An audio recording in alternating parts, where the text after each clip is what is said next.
Global Fund and UNDP projects. I want to welcome you to this webinar. Please show us where you are logging in from in the chat. If you could let us know where you are logging in from, that would be good. I have seen Botswana, Kenya, South Africa, Iraq. Welcome to this session. This is our 10th webinar, targeting development organizations. We've had webinars on monitoring and evaluation, project management, water and sanitation, project management, grants management, proposal writing and fundraising.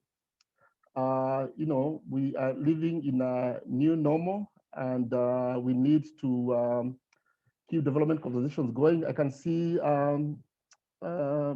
Germany, Kenya, Afghanistan, New Zealand, Philippines, Japan, Kenya, India.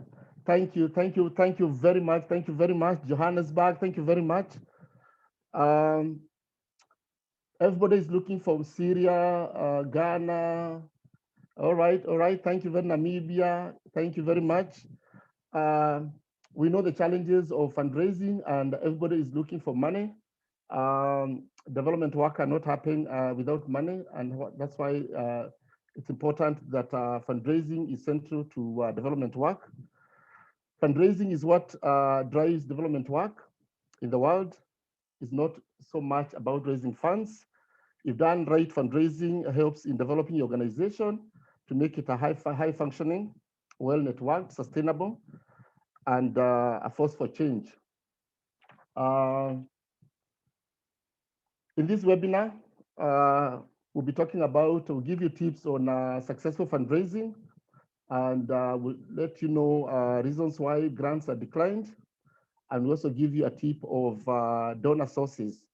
I will also introduce you to our fundraising masterclass that we are launching today. Also, the benefits of being a good fundraiser is that fundraisers are some of the most highly paid managers in an organization. If you're in development work, you are just in the right place if you're a fundraiser. You also have high chances of job promotion in an NGO or in a government if you specialize in fundraising. And a fundraiser, of course, has skills to make a difference in an organization as well as in a given community. Also, fundraising consultants are well paid. And so as a fundraiser, you become an all-rounded person. And so it's very central that we discuss this subject. So we will also be taking your questions, after my presentation, and also share your experiences so that we all learn. I would quickly like to share my screen so that we can delve into the subject of today. Thank you very much, and welcome. We've put together some 26 points based on my experience as a fundraiser. And the first 20 points actually discuss the environment in which money is raised.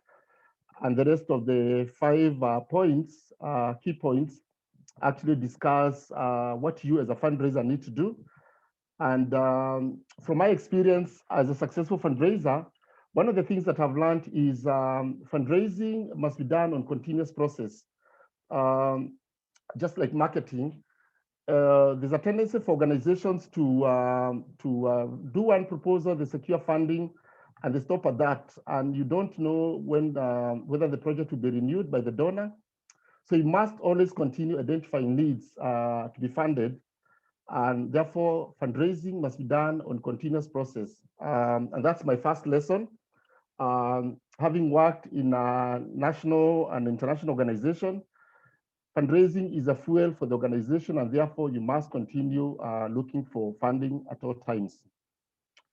The second most important lesson that I've learned is proposal writing and fundraising skills are a must if an organization is to develop sustainable programs. If you don't have skills, you cannot secure money. So invest in having a fundraiser or a fundraising office whose job is to look for money. And successful organizations actually know the importance of having skills. In fact, you might have the board involved in fundraising, you have a committee, you have a team. So skills are very, very important in ensuring that money is raised. The third most important point that I've learned in fundraising is networking. You cannot raise money if you work alone. You need to network with other organizations to learn the trends that are being funded, to know where the funding is, and you network with at the level of both national and international level. So you get information on where the money is, you learn the trends, you learn what the donors are looking for, you learn the standards. So network, network, network. If you work alone, you will not go far. And this applies for both community, national, or even international organizations. The most other important point is performance and credibility. Ensure that you follow the contract to the letter, and performance and credibility ensures that you have more money, because donors talk about organizations. And if you have a bad reputation, it means you cannot secure more money in the future. So performance and credibility are important, even as you continue in your fundraising journey. The other most important thing is you must ensure that your organization is visible. More or less like business. Create a brand around your organization, in conferences, in websites, networks, in the media. Create a brand about the work you do, and you have the chances of attracting more funding. If you're not known, nobody's going to give you money. So ensure that you make yourself visible. Even if you're a small organization, organize activities around in the community to get known. And you never know which donor would be looking out for you out there and give you funding. So brand visibility is very paramount in fundraising efforts. Also, part of my experience is local organization fundraising is very, very competitive. Go international as much as possible. There's a lot of funding, at the international level. A typical example is if there's a call for proposal by, say, UNDP, they receive 2,000 proposals. They can only fund maybe 20 or 30 proposals. So the rest of the proposals basically go to waste. A typical funding organization, be it an embassy or an international organization, receives as many as 10 to 20 proposals in a day. They don't even have the capacity to evaluate the proposals. So go international, and we'll tell you how to look for money at the international level later on. The other most important thing is what we have learned is to work from a strategy. I have known of organizations that do, and that's where we all start. You do a proposal and send it to different organizations, more or less depending on luck. If you have a strategy for fundraising, you will always secure money. One of which, you can, like I know AMREF Africa does. They have a fundraising branches in the Netherlands, in Italy, in Sweden, whose job is to fundraise for AMREF projects in Africa. So that's one of the strategies. You can also use ambassadors to endorse your programs at the international level. You could recruit volunteers whose job is to raise money, also at the international level. So work from a strategy as opposed to ad hoc fundraising plan. We've also learned that private donors, foundations committing to fund your programs for 5-10 years are more reliable than institutional donors that give you funding for 1 year, 2 years without guarantee that the program will be renewed. So work from a strategy, and you will raise a lot of money.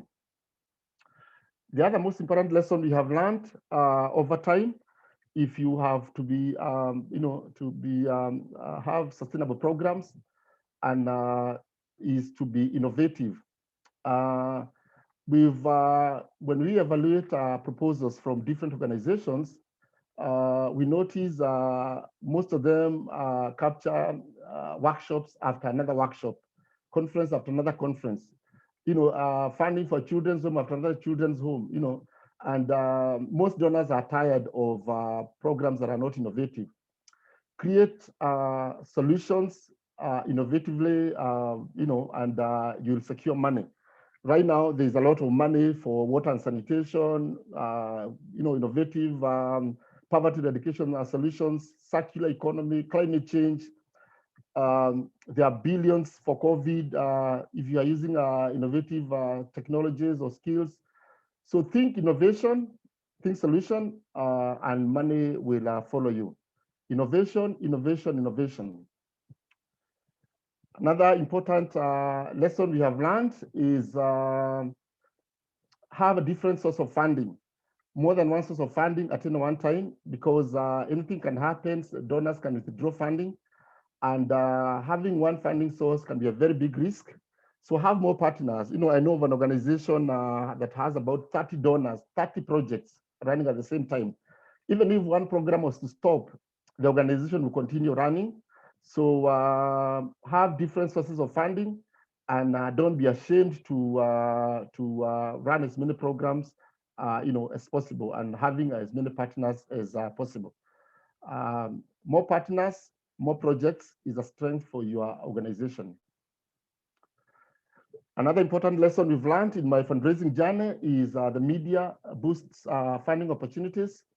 Work with the media as much as possible. We all know, the campaigns you see online run by UNICEF, CARE, they're ever on CNN, promoting their programs in Asia or in Africa or in Latin America. So ensure that your work is being captured by the media, and you never know which donor could be looking out to see what you're doing.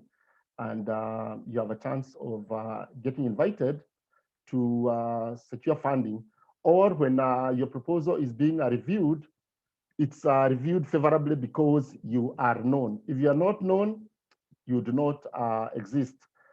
And I'll give you a typical example of in relation also to branding. Companies like Coca-Cola leaders or and KFC, and they continue marketing, doing public relations. You see, that's the gem of business. So make yourself visible using the media. Do press releases when you're launching a product or launching a project. Get an editorial about your work, and you never know who is looking out there. Social media right now is king. Have pages on Facebook, Twitter, Instagram, documenting your work. And it's equally important as much as it's important for business. So work with the media as much as possible, and you get your work noticed. You will notice lots of humanitarian organizations also have communications or media departments. That also plays a role in their fundraising strategy, and it's important even for small organizations to have an ingrained strategy of working with the media. Lots of donors are looking for priority needs. The most likely to be funded are small projects that are urgent, sustainable, have high impact, innovative, low budgeted, and for the most pressing need. Lots of donors are looking for projects that are urgent and that are a priority. And also you saw all the billions that were put together for COVID, for ventilators, masks, sanitizers, awareness creation. So identify the most pressing need in your community, and there's always a listening ear, especially for small grants. The donor wants to hear a program that is urgent, and that if nothing is done about it, it will be a big challenge. So priority is important. Another lesson we've learned is capacity. There are lots of organizations with very good projects, but when they're being reviewed before funding, the donor or the donor's consultant will find that the organization has no capacity to implement the program, such as having qualified staff, experience working in that community. They have no infrastructure, no strategic plan. So ensure that your organization has capacity. If your organization is new and it has no capacity, tag and make a bigger organization, and so you can gain some experience, because many small organizations tell us we don't have capacity, and you tell them tag along a big organization so that in the future you can say we worked with CARE, or we worked with the Tier Fund, or we worked with ActionAid, and then they can also vouch for you. Synergy with experienced organizations actually can set you on a goal of successful fundraising and project implementation. Some donors also want to hear of programs targeting marginalized communities, such as women, disadvantaged, disabled, grandmothers, orphans, refugees, pastoralists, sex workers, children and women and youth. Always think in terms of a marginalized community, a subsector within a community that is in need. And you'll always attract donor funding, especially for community projects. Most donors will want to hear something going straight to the community.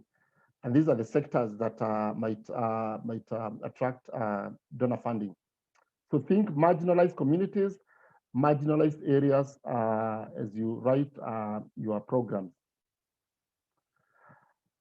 Another element we have learned is community ownership. Some donors will not give you funding unless there is an element of community participation in the program. If that is the requirement, then you need to create an element of community involvement from the word go, and not top bottom. So try to, maybe the donor wants to, I know the Japanese Development Agency is always asking for community to contribute, say, land before they build a school. So have an ingrained strategy for community participation, and you won't go wrong with certain donors. I've said earlier, synergy proposals have bigger weight than single applications.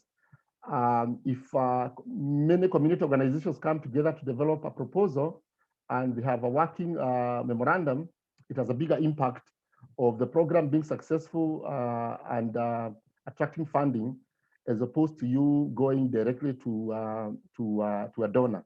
So community ownership is very critical in ensuring that a program is funded. The other important lesson we have learned is that the donor is always right. I have never learned of someone suing the donor for suspending a program. And the reasons for program termination could be personal, political, or economic.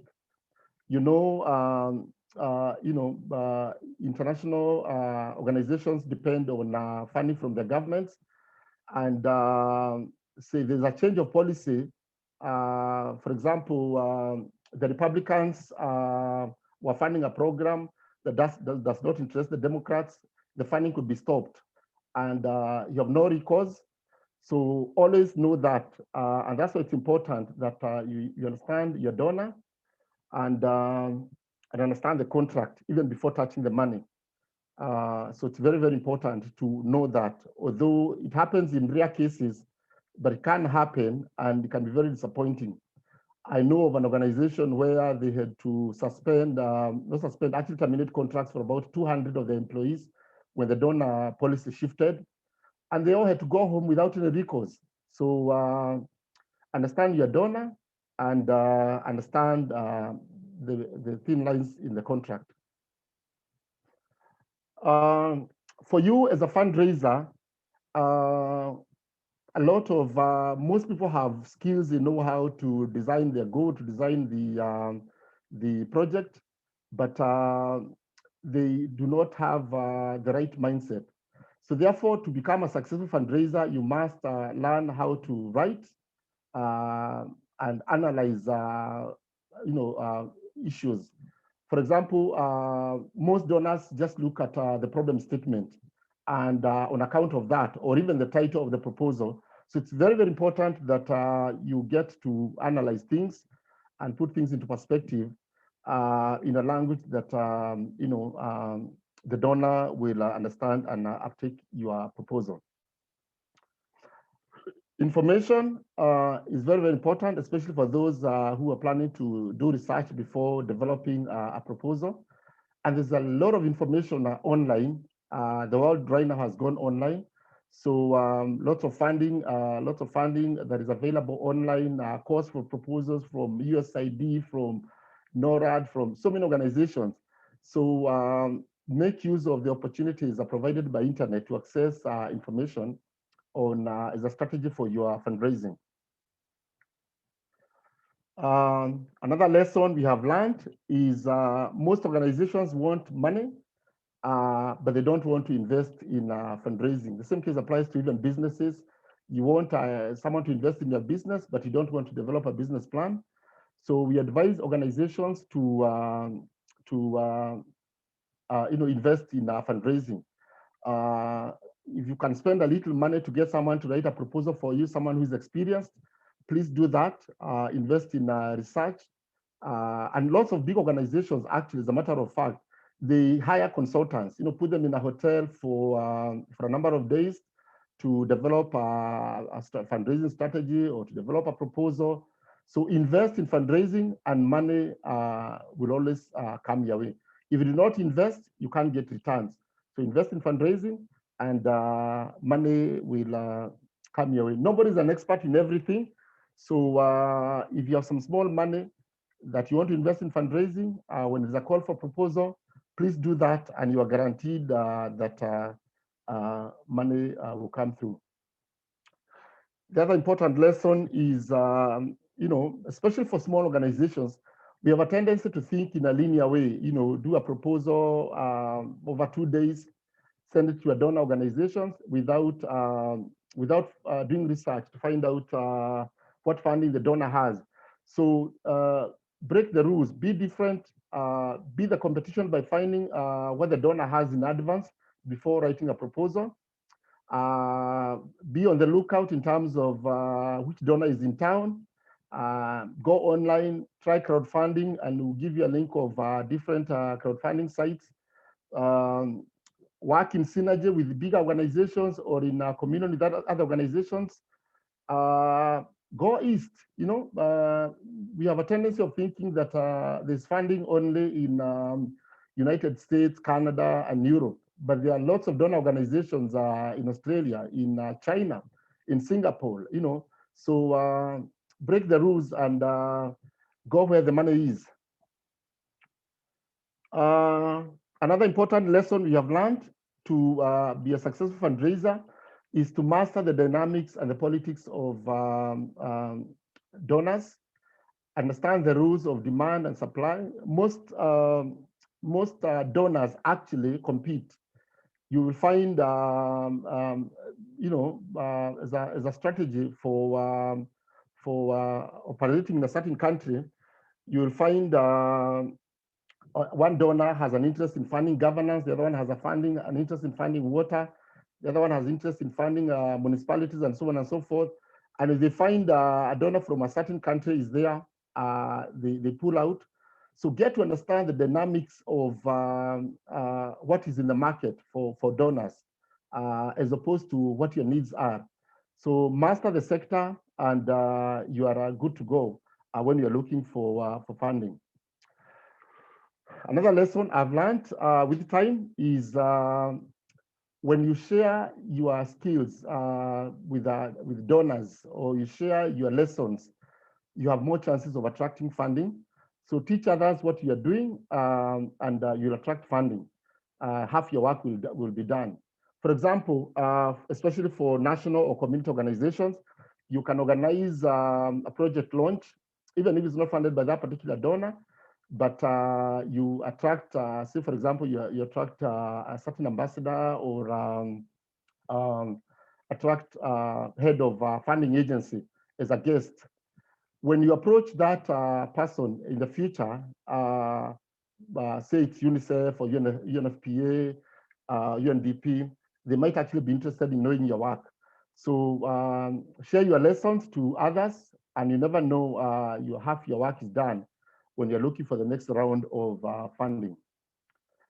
Another lesson that is important, and some of us make those mistakes, is fundraising is about relationships. If you are not known, you do not exist. So start with who do we know? Have a system to cultivate relationships with the donors who do not even necessarily have funded you. So it starts with researching, thanking them, recognizing them, sharing invitations, and establish long-term relationships. That's where you find organizations, some organizations have been there for even 30, 40, 50 years because they've mastered the art of building relationships with the donors. So for new entrants, it becomes a challenge when you want money, but you don't want to cultivate in relationships. So invest in relationships and you are good to go. Another strategy that we found working is you can establish a fundraising committee, maybe 5, 10 people, members of your board. They commit time and drive and commitment with different skills because some of those personalities can walk into a donor agency and actually come out, literally almost come out with a check. So by writing letters, writing proposals, designing presentations, organizing golf tournaments or other activities or online donations, organizing online webinars to talk about your organization. So form committees of volunteers, and you give them a target for the year, and the money will be delivered. So create targets, work strategically, create targets for the year, and let the money be raised even before you have embarked on your activities. Very, very important. Thank the donors. Unfortunately, in this business, I say the donor is the king. So find ways of thanking the donors after the funding. Even send them a certificate of acknowledgement. You send them a trophy. Always keep them informed during the implementations. Some of us receive funding and you don't report until 6 months or 4 months. You don't update them. Let the donor come to the field to see what is going on, and you will foment that relationship. So very, very important to establish a relationship by thanking the donors and the partners. Again, related to the mindset is successful fundraising is a state of mindset. Avoid laziness. Where there is will, there is way. Is your self-determination to raise funds that you raise great funds for your projects. It all depends on you at the end of the day. I know lots of you who have raised money. When the proposal is leaving your desk or your computer, you know that is a grant because you also have the right mindset. If you do not invest in developing a proposal and you're doing luck, certainly the funding will not come through. So ensure you have the right mindset even as you write the proposal. Read the guidelines as given by the donor if it's a call for proposal, and you can bet by the time the proposal is leaving your computer, it is money. Thank you very much. That is the first session on tips. The second session is on donor sources. Lots of people know how to write good proposals, but they do not know where to get donors. And I'll give you tips on where to get donors and the different types of donors in the market. The first list of donors would be formed by what you call international foundations. The examples that most of you know, Ford Foundation, Bernard Van Lee Foundation here in the Netherlands, Catholic Relief Services, World Vision, Kellogg Foundation, and many others. There are lots of foundations. And in fact, foundations are actually the best partners to work with. If Ford Foundation likes your program, they can fund you for even 5 or 10 years. Rockefeller Foundation, if they like your program on agriculture, they can partner with you for 10 years to see through impact. So that's one of the sources. And there are many, they are online, you can find them, international foundations. The next list of donor sources are global corporations, mainly from companies. There are also international non-governmental organizations that also give funding, such as ActionAid, Tier Fund. They fund small organizations within their working area. So you can look at that. There are also international church-based organizations such as World Vision, Christian Aid. They also give funding to small organizations. And I'm sure all these organizations are in your neighborhood.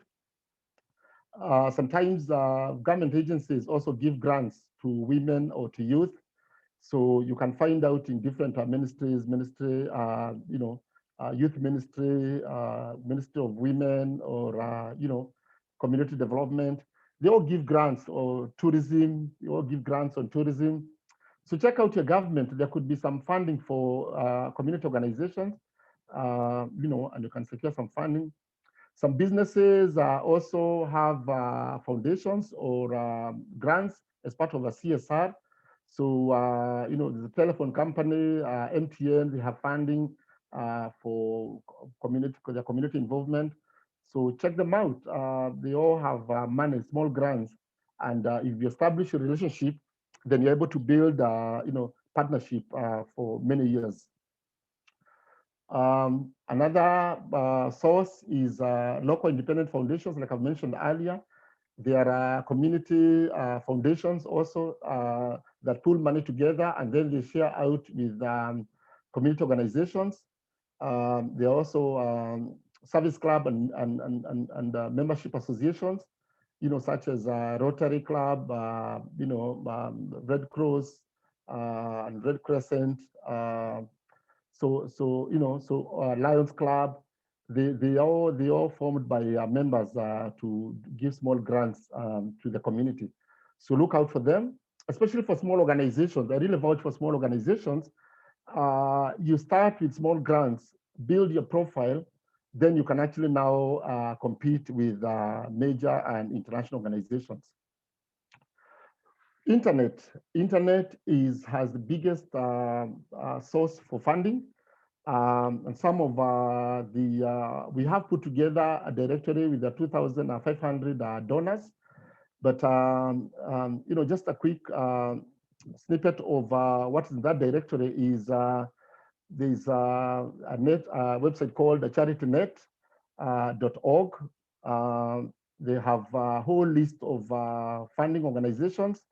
There's another one called Corporate Council on Africa. You can check them out.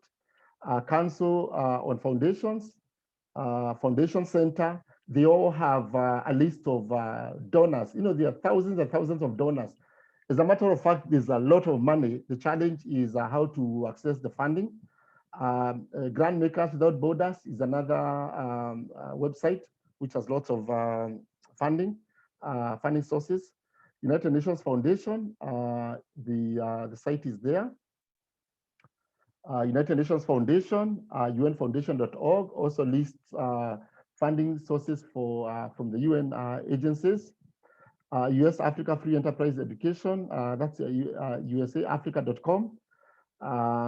USAID Global Development Alliance, that's under usaid.gov. All these are platforms, websites that have a lot of donor funding. Others, there's opportunities for Africans, for those coming from Africa. Funds for NGOs, the most popular one for NGOs, they have thousands and thousands of funding sources. You can look out that site. Euro Resources also has funding for EU organizations, calls for proposals from EU agencies. Global Giving, everybody knows about Global Giving. They do is a crowdfunding site for small grants. Peace and Conflict International, they also have a menu for donor funding. There's bigdatabase.com, CAF Online, changemakers.net, Resource Alliance. All these are blogs that have a lot of funding. Proda.org, Grantcraft, Grant Proposal. Grant Proposal has a lot of funding for programs targeted at Africa. So look out for all these blogs. Greater Goods South Africa also has a link for donor funding. Interfund, Charity Channel, there are many, there are in thousands. Community International, those who are familiar with Communications International. We have Advanced Africa. Advanced Africa also has a menu that has a lot of funding. International is updated almost daily. And we also have humanitarianweb.org, which also has a menu for donor funding, including humanitarian news, scholarships, and training courses.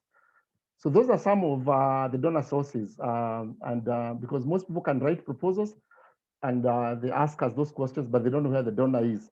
There's a lot of money online. All you need to do is go online and you'll be amazed by the amount of money that is available. And if you play, respond to the queries or do generic proposals to inquire what funding is available, you'll always get responses from these donor organizations.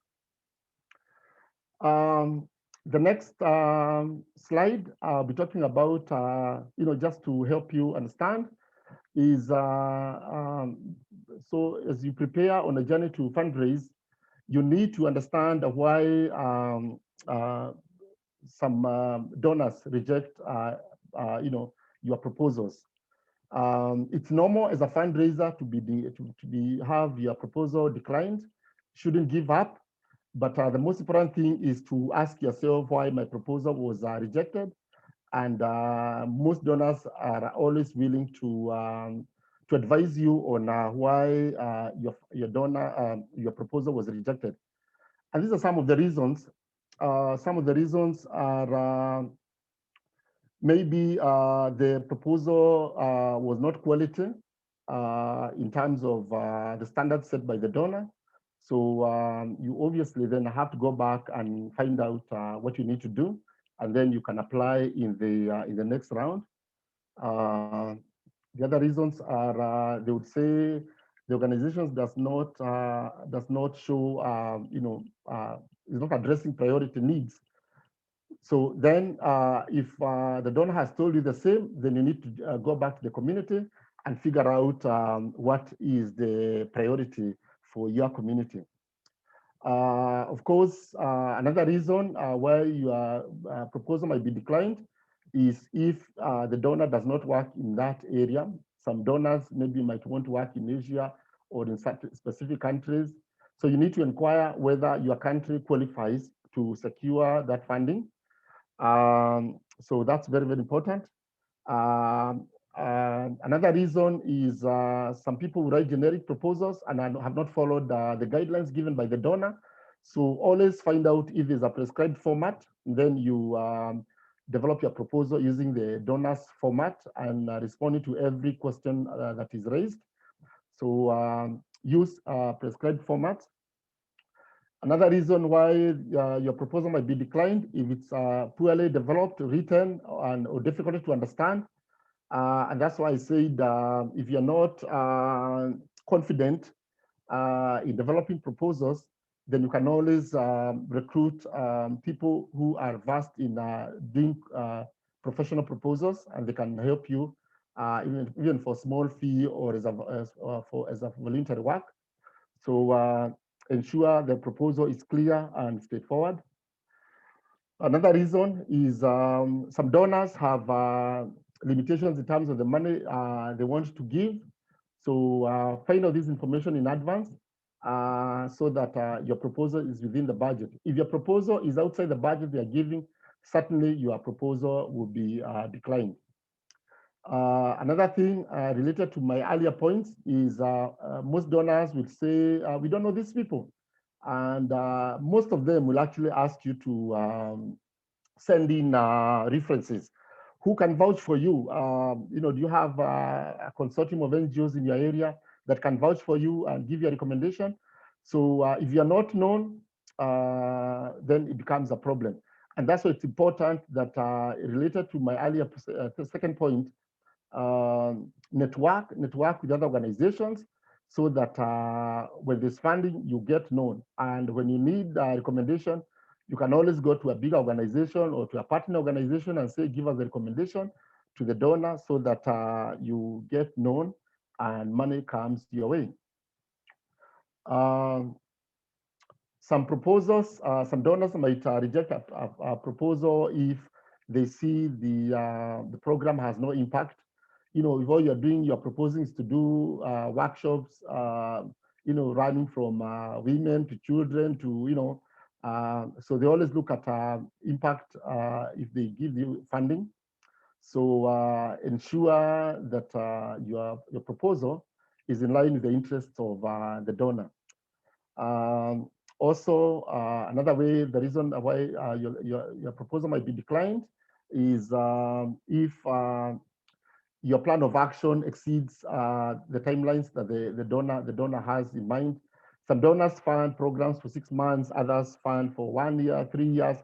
So if you go with a proposal for 5 years, 10 years, most likely to be declined. And that's why it's important that you do your research well. And as you're writing that proposal, you are responding to, it's musical to the ears of the donor, and you secure your funding. Also, another reason why a grant might be declined is if you apply outside the cycle. Some donors have cycles every quarter. So if you send your proposal outside the cycle, then it will most likely be rejected, and they'll ask you to apply when they do a call for proposal, or others do a call for proposals every beginning of the year. So these are the things you need to research and find out before you even do one single paragraph of your proposal. Another reason is there is no, maybe the program hasn't got enough time. So you need to research again, so that you are within the time frame that the donor cycle allows. Thank you. And now we have tackled the key points in terms of the environment for successful raising money. We've also discussed donor sources. We show you where the money is, and we have much more for you. We've also discussed why programs get declined, you know, just to prepare you so that as you're writing your proposal, then you are responding to the requirements of the donor. Now, it is very, very possible to raise millions of dollars for your organizations, so you can make change in your community. But it's good also to be conscious of the environment in which you are raising money, and also to have technical skills to enable you raise the money that you desire. So we've tackled, you know, just recap, we've tackled the fundraising environment, what you need to know. We've tackled the reasons grants are declined, and we've tackled donor sources. Now we need now to help you become a successful fundraiser for your organization. And we are offering a masterclass on fundraising to give you the right mindset, and also to give you the technical skills for designing a project and for writing a proposal. Now, this masterclass on fundraising and proposal writing will help you to write winning grant proposals, will help you identify the components in a proposal. And even for those who have done it without you know, experience, will now help you fundraise strategically. Will teach you on how to design a log frame. Will help you come up with online fundraising strategies such as you know, crowdfunding, and will identify steps of approaching and maintaining relationships with donors. That's very, very important, especially if you have ongoing programs. And we'll also do an introduction for those who have not been funded to grants management, and you know, how you are in good books, you know, and following the rules of running a grant. The components of a masterclass will also capture, basically, these proposal components. Writing an organizational background, that's very, very important. Designing the proposal and writing a problem statement, that is actually what most donors look at. And that stage, you can almost say 50% of your project is funded. We'll also help you formulate project objectives and project goal. We'll help you in developing activities. We'll help you in writing about project management, monitoring, and evaluation. We will help you see the risks and assumptions in the project you are planning to implement, expected outcomes and impact. And also we'll help you in developing a project budget, because at the end of the day, all the stories must be calculated in monies, and this is what me and you are looking for from the donor. Now, this course, this fundraising masterclass, we are offering it for 3 months, and the regular fee for this course is 800 euros, but we are offering it for 499. And on completion of the course, we will give you a certificate, and we'll also give you an international donor directory with about 2,000 to 3,000 donors. So you'll be good to go after you have done this course. Give you a mindset of raising money, and give you the technical skills to write professional proposals that are acceptable to the donors. If you'd like to register for this course, you can send us an email at info@strategianetherlands.nl, and our website is strategianetherlands.nl. Thank you very much for your time. I will now stop there and take a few questions, and then we will close. Thank you very much.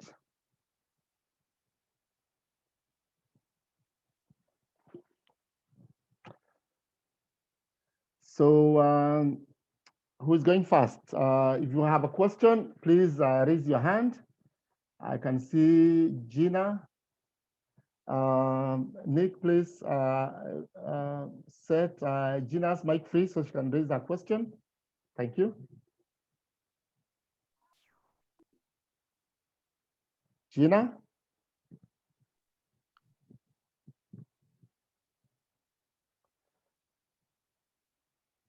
Gina, please, what's your question? Nick, please release Gina's mic. Hello? Hello? Yes? My question is, I was asking if you can send those slides and then you come again on the email address. Okay. I will share the slides to everyone. No problem. I'll share the slides. Okay. But the email is info@strategianetherlands.nl. Info@strategianetherlands.nl. I'll get one of my colleagues to type it there so you can read on the chat. Info@strategianetherlands.nl. This webinar is sponsored by Strategia Netherlands, which is a training company in the Netherlands. And we're happy to help you in the journey of successful fundraising for your organization. Thank you, Gina. Okay. All right. Okay, thank you. Let's take Samuel Sifuna, please. Your hand is up. Samuel, please. Okay. Okay. 2 minutes, please. I am Samuel Sifuna from Utena Youth Organization. Okay. And my question is on 26 key points on project fundraising, Yes. I missed on number 7. Yes. So kindly, number 7. What did number 7 say? I have to go back. What's the Yes. what's the issue? I'd have to go I back. think you skipped, or I didn't get it right. Okay, let me check.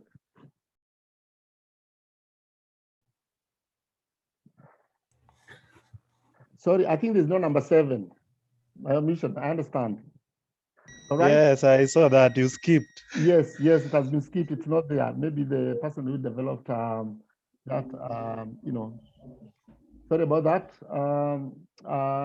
Let me talk to Ishmael Lucky. Ishmael Lucky, please ask mute Ishmael Lucky, Nick.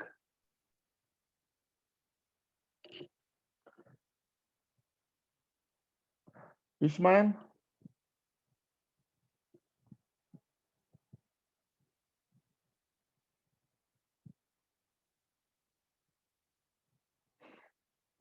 Ishmael, can you hear?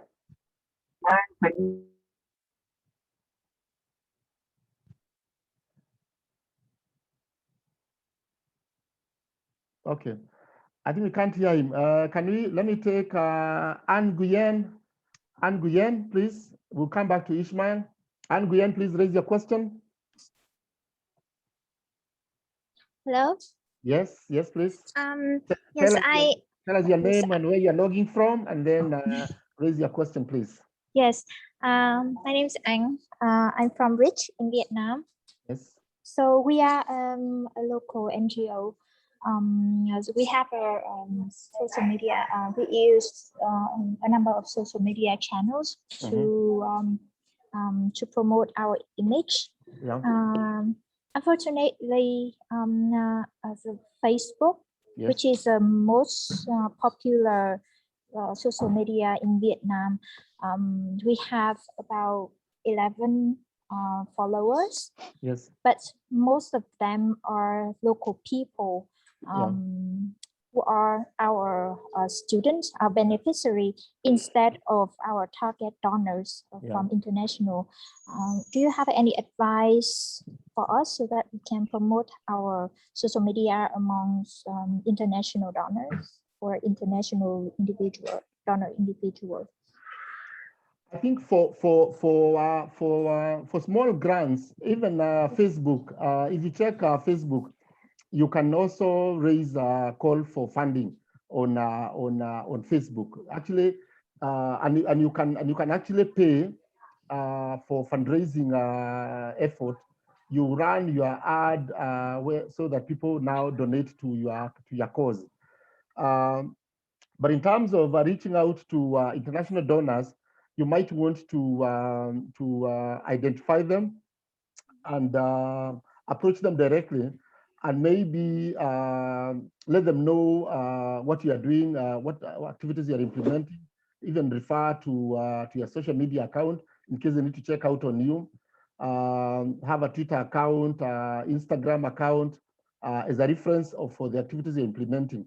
But in terms of raising small monies, check Facebook very carefully. They have a place where you can raise money, and you can run some ads for donations, and even show who you're targeting. If you want to raise money, say in the US, you run the ads in the US, and then people actually contribute. But it has to be a very worthwhile cause. So you need to figure out what cause you're raising the money for. And also, you can also raise money from people in your network. So what you do is attract partners to your account who might actually come through, such as international organizations. They all have Facebook. Post in those organizations, tag them. That's the way you get known as a strategy. Thank you. Alan Mufwana, please make release Alan Mufwana.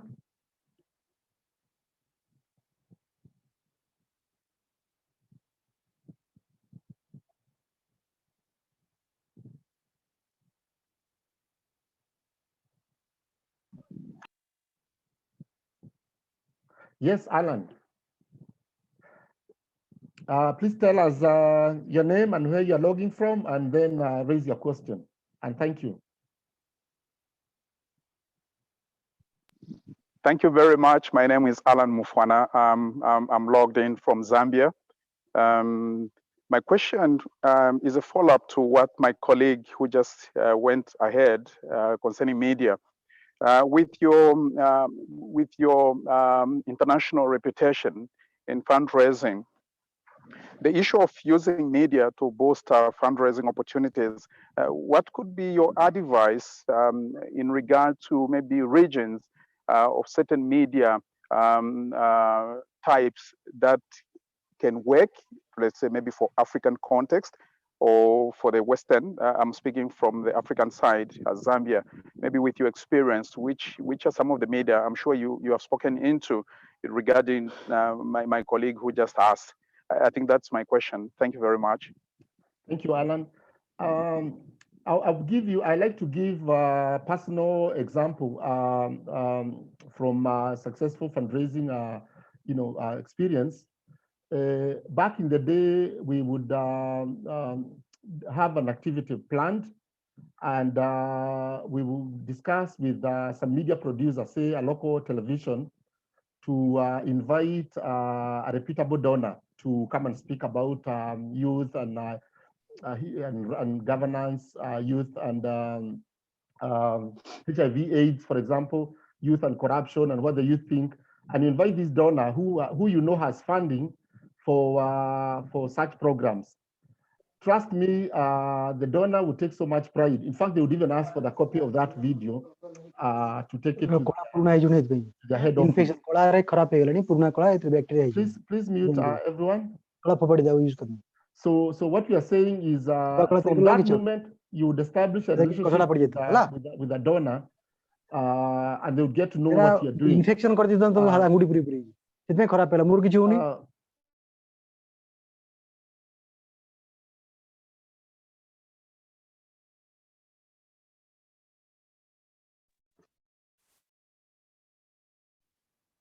You two are muted now. John, you are muted.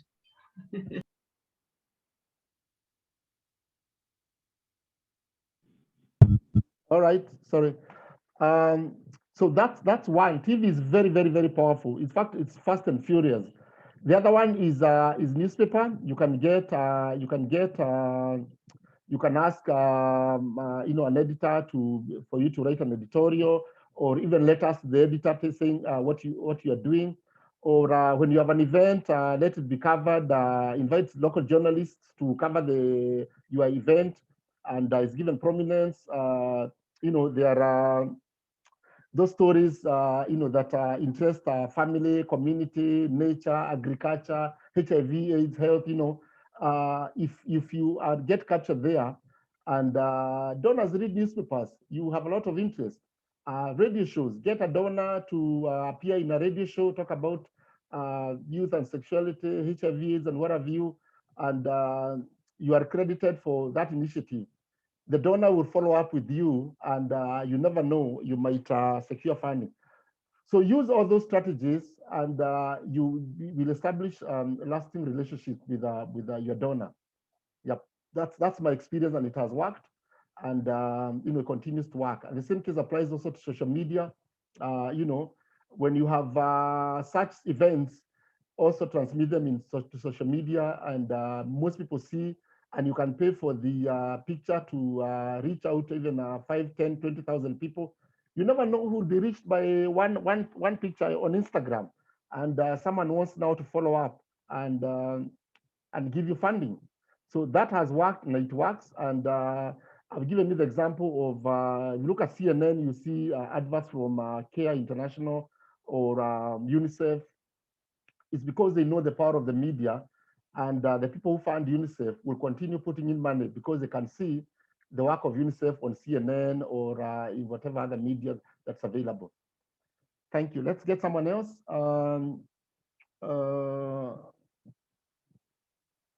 Ishmael, are you ready?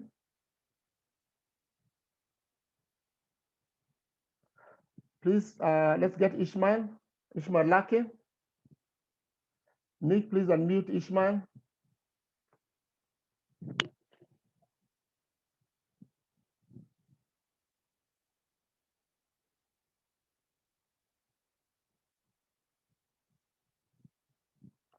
Okay, Abdikadir Mohammed. Nick, please unmute Abdikadir Mohammed, and then I'll take 3 more questions, and then we'll be done. Abdikadir Mohammed. Thank you so much. Good afternoon. Can you hear me? Good afternoon to you. Tell us your name and where you're logging from. Thank you so much. My name is Abdikadir Mohammed. I'm logging in from Cape Town, South Africa. Yes. from an organization. From Sierra.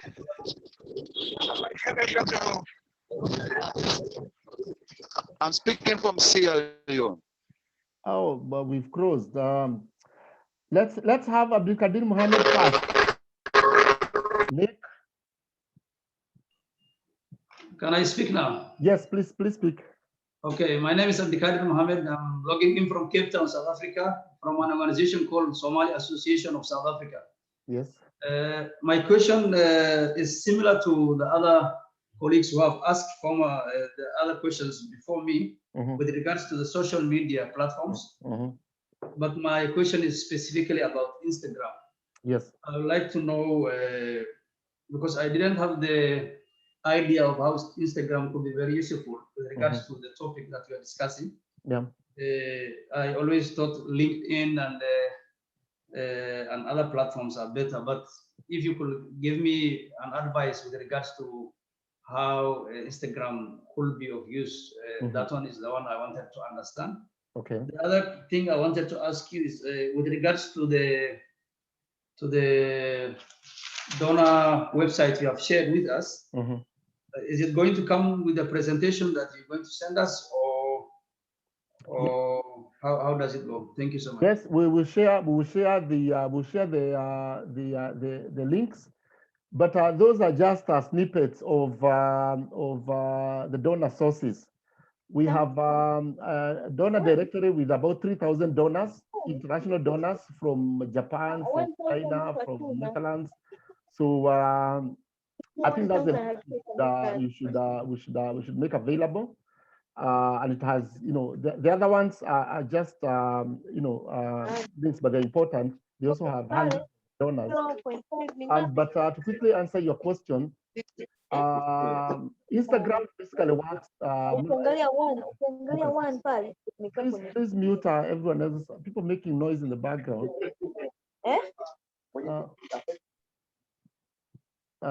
So Instagram basically works like Facebook and Twitter. You have to keep your account active. You have to get as many followers as possible. So you can choose who you should follow and who should follow you. Especially for the purpose of fundraising, always have people who you want to target to your post. And the same case applies to Facebook. If you open a Facebook page, you can decide if you have to run a paid posting. You can decide who you should target. For example, you can decide to target United Nations employees or charity organizations, and the ad will only show. And for as much as $20, you can reach out to 5,000 people of your target. So if the same case applies to Instagram, you can run an ad on Instagram. First of all, choose the right followers, not just anybody. Choose the people you have interest in, and then secondly, run an ad targeting your market share, the people you want to reach, such as donors, international organizations. And you see one picture is trending, one picture is watched by 30,000 people. Certainly many people will be interested in knowing more of your work. That's what companies are doing if they want to advertise a product or they want to launch a product. They look for, and I did mention that, especially Instagram works very well. Look for an influencer who has a following, say 1 million people, 500,000 people. When you post something about a community project you are doing, and they're asking for assistance to fundraise, trust me, you will get money coming in your direction. These are all the strategies that seem to work. The way they work for business, they can also work for NGO fundraising. And I think it's about time that we stop thinking, the linear way of fundraising and use the new strategies for online fundraising. And we'll teach you about that in the online fundraising course that we have in place for you. Thank you. Let's get two more. Can we go back to Lake from Sierra Leone? Lake, please.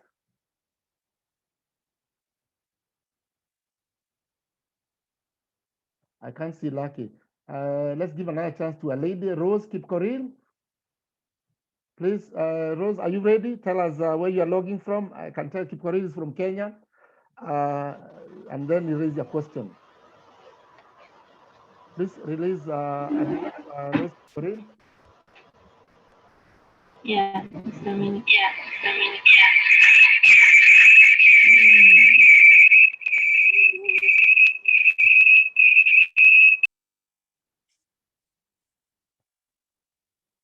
Hello. Yes, we can hear you, Rose. You can hear me? Okay. Yes. I'm Rose from Kenya, and my question is, I work with a newly formed NGO, a community NGO, Yes. and currently we are looking into fundings. In funding, it's newly, and we work a lot with the youth and young people and women. Yeah. So I don't know if donors look at how long the NGO has been into the community, into the business for them to give out funding. So they just get, if you do a proposal, they'll be okay with it. Yes, or maybe if the project, just like these new upcoming local NGOs, that they're given fundings or until maybe there is a bit experience from the organization so that they can source out funding.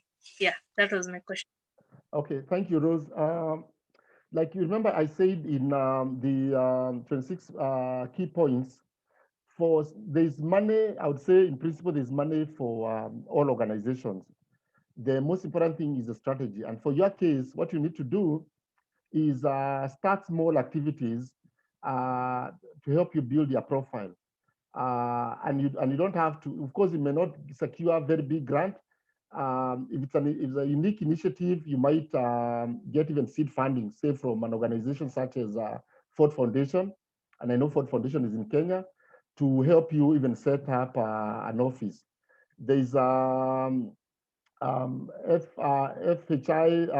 360 also have what you call Rapid Response Fund for a unique initiative, which then should help you design a long-term project. But what you need to do is look for small grants from companies to be able to build your profile, so that when you go to a donor, they'll ask you, what else have you done? And you can pull some profile.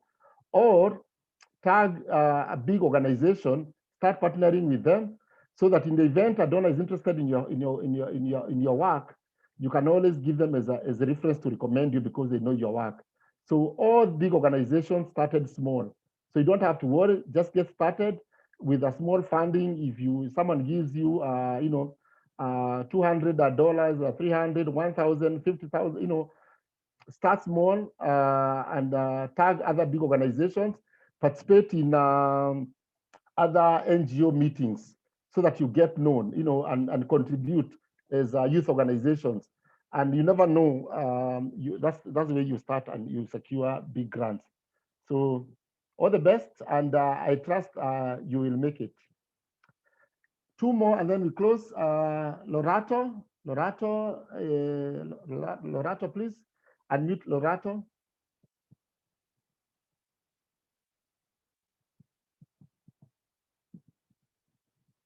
Lorato. Okay, thank you so much, John, for the very comprehensive presentation. Yes. I have two questions. My first question is, I saw that you are running the masterclass at a reduced price, and I wanted to know if it's only applicable for today, if someone applies today, or how long will it be for? And then my second question is, we've tried as an NGO to have a position of a fundraiser. It ran for a few years. We had our own resources to do it. It's a very difficult position to resource, and I was just wondering if it was possible for you to give us tips on how we can get this running, because if we don't have our own funding, it can be difficult to get the donors to support it. I don't know what your tips would be in terms of maintaining that position. Thank you very much. Okay, thank you, Lorato. To answer your first question, we are launching the masterclass from. Actually, we have running course on diploma, but we realize when people need money, they need it like yesterday. That's why we have launched this masterclass. It's open. You are welcome to join the course.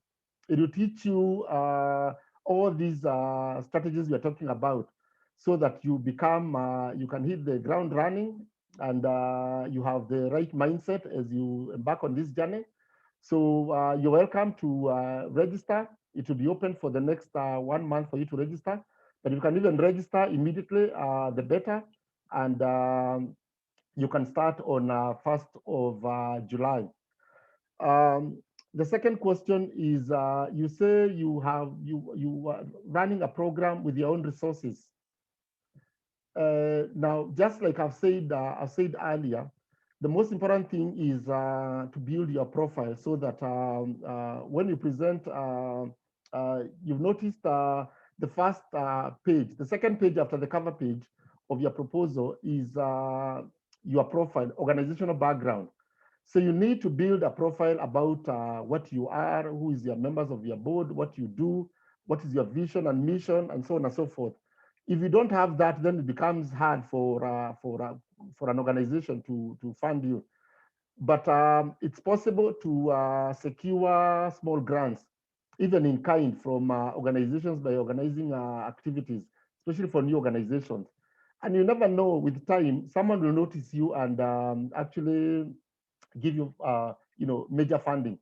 But like I said, you have to combine some of those strategies that I gave, including getting known.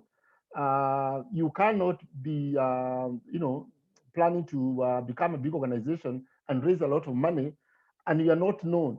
Join other organizations. For example, there's a network of NGOs in your country. If you can start there, some of those networks joining is actually free. If it's there's a network on malaria, there's a network on human rights, a network on HIV/AIDS. Join those memberships, see what skills they have. They often have even small grants. Make yourself visible, make yourself vocal, and trust me, when the big organizations are competing for the same money, you're also there. And if you lose once, trust me, the next time you will win it. So don't give up. Just keep doing your stuff. Get known, and make efforts to build your profile. And you can also tag on a big organization such as AMREF, whatever the organization, work in, become their partner, implementing partner. And when there's a funding, they will allocate some funding for your program, as if it was a department within that organization. Then from there, you can work on your own. These are some of the strategies we've tried, and they work, especially for third world countries. Yeah. Talk to your municipality, for example. They always have money. Talk to the mayor. He always has a budget. And if you're doing good work, they'll write a check for you to implement the activities, and use that as as a platform for you to take off your organization. And we will teach you all that in the masterclass, so that then you launch. It becomes a launching pad for your organization. Thank you. One more, and then we close. Chibiku Bantu. Chibiku Bantu, see you in the office. Please tell us your name and then raise your question. Nick, please unmute Chibiku Bantu.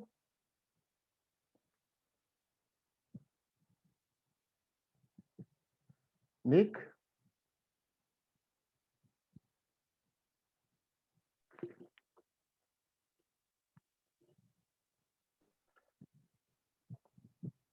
Can I go if is away? Charles Luanga. Charles Luanga, please. Okay, continue. Proceed. Yeah. All right. So thank you so much, John, for the beautiful presentation. My name is Charles Luanga. I'm logging in from Kenya. My organization is called AMREC, consultants. We do research work a lot. So from your presentation, I have maybe just two issues or questions that I needed to help. One is about the budgeting aspect of proposal or a grant writing. You know, like when you write a grant, somehow the donor or the funder will never divulge how much you are supposed to, you're supposed to budget for. So somehow from that budgetary consideration, the funder might, disqualify your proposal, like that. So maybe if there is any tidbit, any idea of how to ascertain a budgetary level of an organization before you apply. And then secondly, is about the sustainability issues. I want to find out really how sustainable can an organization go, given that these are donor funding, so somehow you are not supposed to digress or use it for other maybe profit-making ventures, so that you can become sustainable as time goes by. Thank you. Okay. Well, thank you very much for that question, Charles Lwanga. I know lots of donors do not disclose the budget, but lots of others will give you the ceiling, especially if it's a call for proposal. They always indicate the amount that they'll be giving you. So in the case where they haven't done that, please write the organization or place a call and say you'd like to submit a proposal in advance. And that's where you work from a strategy. They will send you an email showing you the funding they have and the sectors and even the budgets you can apply for. Those ones who do not show the budget ceilings, you can always, because they'll tell you it depends on your proposal, you can always prepare your activities in a way that it makes sense and present your proposal. And then you go defend it, because at the end of the day, you have to defend your proposal and show why you asked for,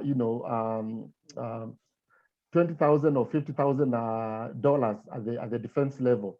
And if they say, the donor says we have much less, then you say you can scale down the proposal, or in some situations, the donor might actually realize that your proposal needs more funding, and if you have the capacity, they can scale it up. So it all again depends on you contacting the donor in advance and negotiating with them. I remember one time we had done a proposal, and our budget was like 8 million Kenya shillings. But when we went to discuss with the donor, the budget was scaled to 24 million because they realized our strategy could be scaled up to more sites around the country. So this is what I'm talking about, depending on the relationship you have with the donor. The second question you asked about budget? Sustainable, how sustainable? Sustainability.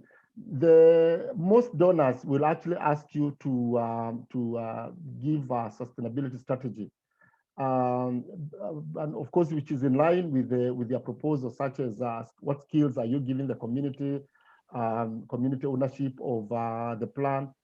So there's given that most grants run for 1 or 2 years, all you need to do is ensure there are structures, such as if you're working with the municipalities, you'll ensure that they'll continue doing the good work long after the project is withdrawn. If you are building toilets for the community, you can put in a structure where the community will be paying something small to ensure that the service will continue, or the community will pay for the water to ensure that the service will continue long after the donor has withdrawn. Those are all sustainability strategies which you can put in place, but it runs from program to program, and you have to put that in place in the proposal. But there are also other projects that do not have sustainable strategies. if you're being funded for a conference, maybe one-off. Maybe you're going to be having a communication strategy. That may be the sustainability aspect. But in terms of development programs, that is required, and you have to figure out that during the design of the proposal. Yeah. All right. I think we'll take the last one. Alice, I can see Alice or Maya, one final lady. And then let me go back to Chibi Kubantu. Did you ask your question? Yes, let me go to Chibi Kubantu, then Alice. Yeah. Yes, please. Okay. Yes, can I go ahead? Yes, please proceed. Okay, thank you very much for the lovely presentation, although I came in late, but I enjoyed it in the metro. Okay. My question is, if you are planning, for example, to start an NGO and you have ideas within yourself, yeah, with your experience, how can one, for example, be able to tackle that kind of an issue into trying to start one, logging in from Lusaka, Zambia? You like to start an NGO? Yeah. Okay. Let me say the first step obviously is the registration process, because you have to be legal. That's the first step, and obviously NGOs are not registered as a business, like sole proprietorship. So you have to have some like-minded people to form the leadership team, such as the chairman, the vice chair, treasurer, secretary. So once you have like-minded, you are in agreement, then you can approach the registrar. There are many levels. You can register as a community organization or as an NGO or as a trust. Those are all non-profit organizations. Then once you've done that, then you prepare a plan for the activities you want to implement. You must have focus. Is it environment? Is it HIV? Is it women rights or gender violence and so on and so forth? You must have a vision for the work you want to do. And then you figure out a fundraising strategy and you get started.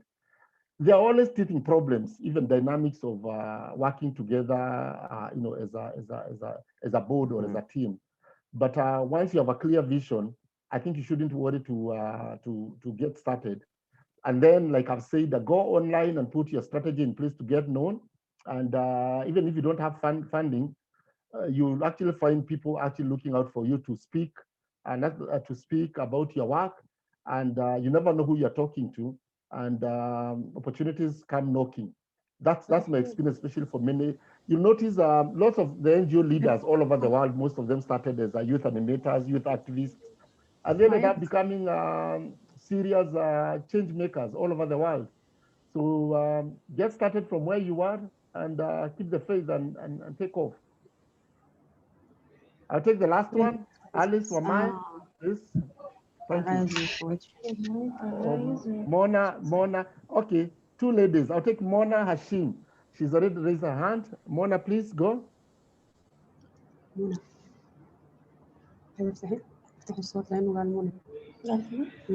Mona, please. Okay. Okay, Alice. Then let's go to Alice. Alice Wamai, please raise your question. Yes. Where you're logging from. Okay, thank you very much. Thank you very much, Mr. Karegwa, for that very informative presentation, and even for highlighting that that donors normally respond to activities with sustainable, measurable outcomes that address real community needs. Now, my questions, I have two questions. So the training is going to start in July and going on, how long will it be going on for? And then the other question will be the registration with the rate that you have given us today. How long is that going to be running? Thank you very much. Thank you, Alice. Yes, you see, there's donors. Hello. Hello, donors. Mona. Please hold, Mona. Donors. Please mute. Donors fund solutions, so there has to be some logical, process to show what the problem is and what the solution is. So like you rightly said, they want to see results. They want to see the problem and how you are devising the solution. And that's what the proposal, a proposal is all about, even a business plan.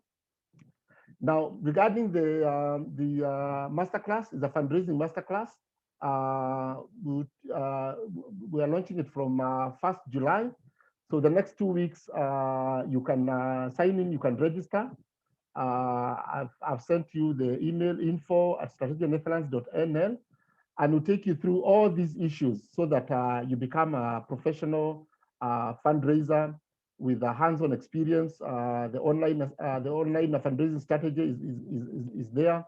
How to set all the issues that I've discussed, so that and the technical aspects, because sometimes people confuse goals from objectives, designing activities, even others coming up with the budget is a challenge. So we take you through that, so that then you'll be good to go, especially for new organizations. And the email to make a query for the fundraising masterclass is info@strategianetherlands.nl. Thank you. I think I need to finish now. I can take one last one. Yes. Let me see who else is here. Let me take Orebi Richard, and that'll be the last one. We will have these webinars every month, so look out for the next advertisement, and let's keep the conversation running. Orebi Richard, please go. Tell us where you're logging from and your question. Yes, I'm logging in from Uganda, and I work with the Global Rights Alert. Okay. Yeah, I work with Global Rights Alert. All right. I'm logging in from Uganda. Yes, thank you. Yes. Yeah. My question is, you talked about using the media, like the social media, okay, media platform in fundraising. Yes. But at some times we get challenged. You find you maybe you've done some work, you've invited maybe a journalist or someone from the media houses, and then because of political reason, there are many issues. Like especially my organization, we mainly work in extractives. So you find because of political reason, it becomes very hard, or sometimes you need to put in a lot of money than necessary for your article to appear. Publish. So I don't know what advice can you give in that we can deal with that. Thank you. Thank you very much, Orebi. Like I said earlier, the most important thing is to establish a relationship. You get to find out which reporter is in your area for starters, and invite them to your office to see your work, facilitate their fare, facilitate their lunch. So you establish a relationship. That's one. The second one is that you can also do a write-up, like a press release, and send it to the editor, or go to the newsroom yourself and say you have a story, and the editor will always want to capture your story if you have news. So those are the most important things, to establish relationships with the media, so that whenever you want something reported, you'll just do a release to TV stations, get the fax numbers of the TV stations, the radio stations, and they'll come. When they come, give them bus fare, give them lunch, acknowledge them, and you'll always get reported. And that's why I said let's have a business approach to development work. That's the way politicians work. They always get coverage because and they come up with things that are worth covering. What you call sound bites. So you have to do the same if you have to be in this game. And it's possible. Trust me, it's possible. Look at your local newspaper, and you'll find a human interest story about an NGO being covered on health issues, and follow up the reporter, call the media house, ask to meet them, buy them lunch, and tell them about your work and you want it covered, and they'll always find an angle to get you covered. So don't fear Just do what needs to be done. So I think I'd like to stop there. Thank you very much, everybody, for joining us. We will have this conversation again next month. Please register for the fundraising masterclass. And we'll keep talking. Thank you very much, and God bless you. And thank you for the work you're doing. Let's keep bringing change to our countries and communities. God bless you.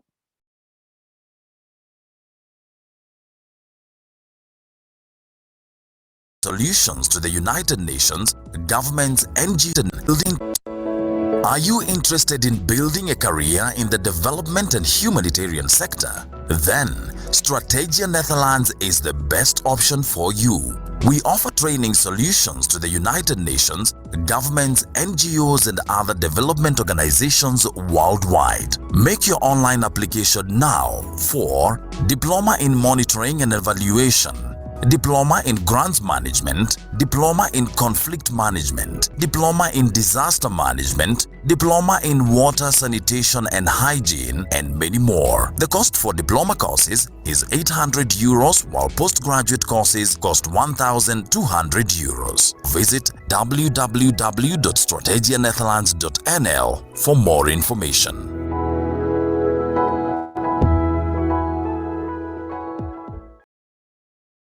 And business builder. It's no secret that Africa is the next frontier, and you can be the next big investor. At Strategia Business School, we'll offer you a monthly masterclass that will help you build your network among respected entrepreneurs and business leaders and guide you on the opportunities available and how to mitigate any challenges of investing in Africa. Our African Business Club will also introduce you to our team of African business mentors and fellow investors, all tailored to your very own needs. Among the modules covered are doing business in Africa, raising investment and trade finance, importing from Africa and exporting to Africa, agribusiness opportunities in Africa, and understanding the African market. You can also register for online diploma business courses with a flexible learning schedule. Some of our courses include Diploma in Digital Marketing, Diploma in Sales and Marketing, Diploma in Finance Management, and Diploma in Logistics Management. Certificate courses run for 3 months, while diploma courses run for 6 months, and you can register at the beginning of every month. The cost for certificate courses is 500 euros, while diploma courses cost 800 euros. Take action and register today. For more information, contact info@strategiabusiness.com or visit www.strategiabusiness.com.